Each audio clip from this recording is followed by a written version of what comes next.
Derrame de un ducto de Pemex en Nuevo León. Introducción.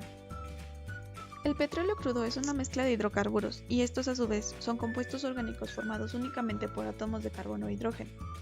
Los hidrocarburos tienen un esqueleto de átomos de carbono a los que se unen los átomos de hidrógeno.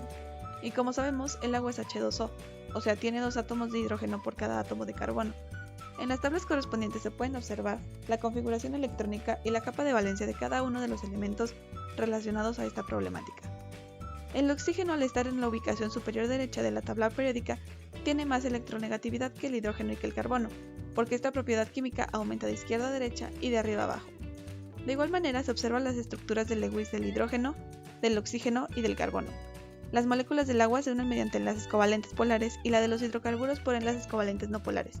Eso explica su insolubilidad en el agua debido a que moléculas polares y moléculas no polares se disuelven entre sí mismas. Y por último se observan sus geometrías moleculares. El agua es tetraédrico y en este caso el metano igual. Marco teórico o desarrollo. El metano es un hidrocarburo que a temperatura ambiente se presenta como gas, cuya electronegatividad es de 0,4 y es una molécula no polar, debido a la unión del carbono, que es un no metal, y del hidrógeno, que igualmente es no metal. El metano técnicamente es insoluble en el agua, por su diferencia de polaridad, pero en un estado líquido puede ser soluble. Su densidad es de 0,657 kg sobre metro cúbico, y su viscosidad es de 0,00020 poises. En esta tabla se explica a detalle la electronegatividad de cada elemento presente en el metano, y aquí se muestra por qué la electronegatividad del metano es de 0,4. Simplemente se restan las electronegatividades de los elementos presentes en una molécula, y el 0,4 entra en la clasificación de molécula no polar. Eso explica por qué el metano es un compuesto no polar. Y de igual forma viene la estructura de Lewis de los elementos presentes en el metano, así como el tipo de enlaces presentes, que como ya hemos visto, todos los hidrocarburos tienen enlaces covalentes no polares, y su geometría deriva de la estructura de Lewis. El benceno es un compuesto orgánico que consiste en uno de los hidrocarburos aromáticos más simples de todos. Su fórmula química es 6 átomos de carbono y 6 de hidrógeno, de lo cual se sabe que la relación entre el carbono e hidrógeno es igual a 1, es decir, que por cada carbono hay un hidrógeno enlazado a este. Gracias a la distribución de las cargas eléctricas de las moléculas del benceno, pueden interactuar entre sí mediante fuerzas dipolo-dipolo. El benceno es un líquido a temperatura ambiente. Sus fuerzas intermoleculares hacen que, a pesar de no tener un momento dipolar tan pronunciado, puedan mantener unidas sus moléculas en un líquido que hierve a 80 grados centígrados. Cuando la temperatura desciende por debajo de los 5 grados centígrados, el benceno comienza a congelarse y así obtienen sus correspondientes cristales. En cuestión a la solubilidad, un litro de agua hirviendo apenas puede disolver 3.94 gramos de benceno. Su carácter apolar lo hace prácticamente invisible con el agua, ocasionados por la escasa diferencia de la electronegatividad del carbono y el hidrógeno. Sin embargo, sí es miscible con otros solventes tales como el etanol, éteres, acetona, aceites, cloroformo, etc. Se sabe que entre mayor sea el peso molecular, mayor es el punto de ebullición. De igual manera, entre mayor sea el peso molecular, mayor es la viscosidad. El benceno contiene un peso molecular de 78 gramos mol y presenta una viscosidad de 0.601 poises a 20 grados centígrados y una densidad de 0.8765 gramos sobre ml a 20 grados centígrados. El octano es un hidrocarburo saturado que tiene 8 átomos de carbono y 18 de hidrógeno. Este es utilizado como combustible. Su geometría molecular es que es un tetraedro. Este tiene una masa molar de 114.23 gramos sobre mol. Es una molécula no polar y por consecuencia es insoluble al agua. Tiene una viscosidad de 0.542 poises. Tiene una densidad con relación al agua de 0.703 gramos sobre centímetros cúbicos y un punto de ebullición de 125.7 grados Celsius. Sus fuerzas intermoleculares son fuerzas de dispersión o fuerzas de London. Análisis de resultados.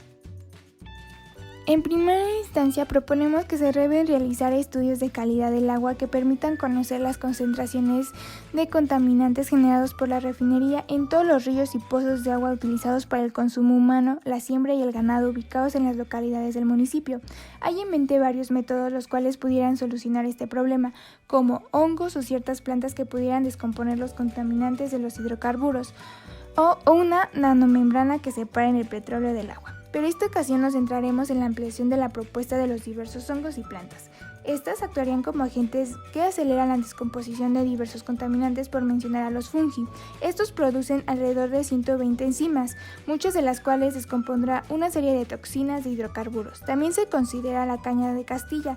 Es una planta valiosa para el método de fitorremediadora de efluentes contaminados. Esta sirve como doble propósito, pues filtra el agua y genera una enorme cantidad de biomasa apta para producir biocombustibles y energía térmica.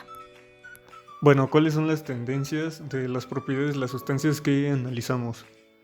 La primera tendencia que analizamos fue la solubilidad en agua.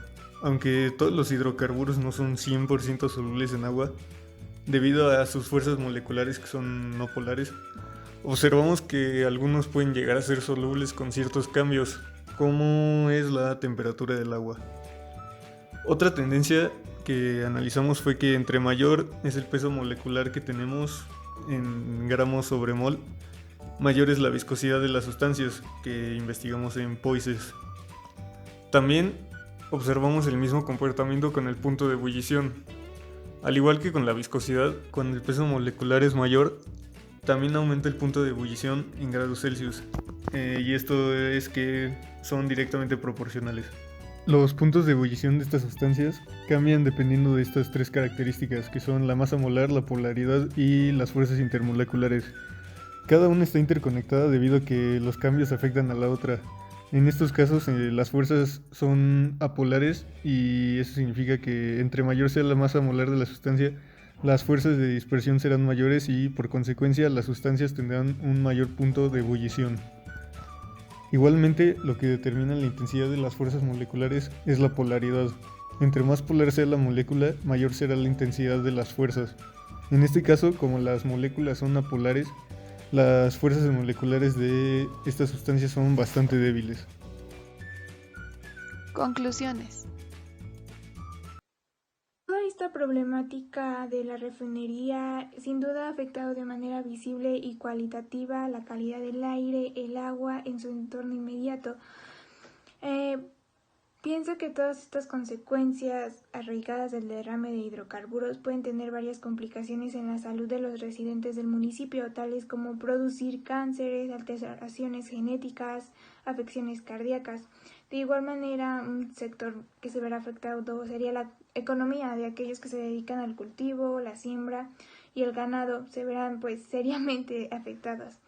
En otro punto, definitivamente a esta comunidad no se le ha respetado el derecho del agua y al medio ambiente sano, y según la Ley General de Equilibrio y la Protección al Ambiente, su primera norma es garantizar el derecho a toda persona a vivir en un medio ambiente sano para su desarrollo de salud y bienestar. Y como se menciona en la situación, desde que sucedió tal accidente, las autoridades y la refinería no han generado una solución 100% eficaz para acabar con la contaminación generada por estos hidrocarburos. Para concluir, pienso que cada día se debe de tener más conciencia en todas estas sustancias tóxicas y sus aseveraciones con el medio ambiente en la actualidad y en las futuras generaciones. Como personas razonables, debemos ir adaptando a nuestras vidas diferentes energías renovables para la preservación de los recursos naturales y del medio ambiente. Los hidrocarburos son muy peligrosos si es que llega a haber un contacto directo con los humanos. Este derrame ocasionó la contaminación del río, que para la población de Cadereyta significaba agua potable y agua para sus cosechas, por lo tanto devastó a sus animales y frutas, pues hubo un caso de naranjas contaminadas por un largo tiempo. Y por si fuera poco, también generó muchas enfermedades, pérdida de viviendas y de empleo, afectando no solo la salud de la población, sino también su economía. Yo no creo que hayan respetado los derechos fundamentales que tenemos como personas. De hecho, la Constitución mexicana menciona en el artículo 4, párrafo 5, que toda persona tiene derecho a un medio ambiente sano para su desarrollo y bienestar, y que el Estado debe garantizar el respeto a ese derecho. Mi conclusión es que los hidrocarburos que componen el petróleo son altamente tóxicos y eso los hace muy peligrosos para el ambiente. Como vimos en el derrame del ejemplo, hubo demasiados afectados con este problema, ya que todas las actividades económicas de la comunidad se detuvieron debido a que las actividades agrícolas y ganaderas no tenían el agua limpia que necesitaban y también afectó mucho el ambiente ya que pues toda la vida marina de ese río fue arrasada por los compuestos químicos del petróleo. En mi opinión, no se han respetado el derecho del agua limpia, ya que las grandes empresas no son afectadas por los castigos que impone el gobierno. Las multas que imponen no afectan mucho a las empresas.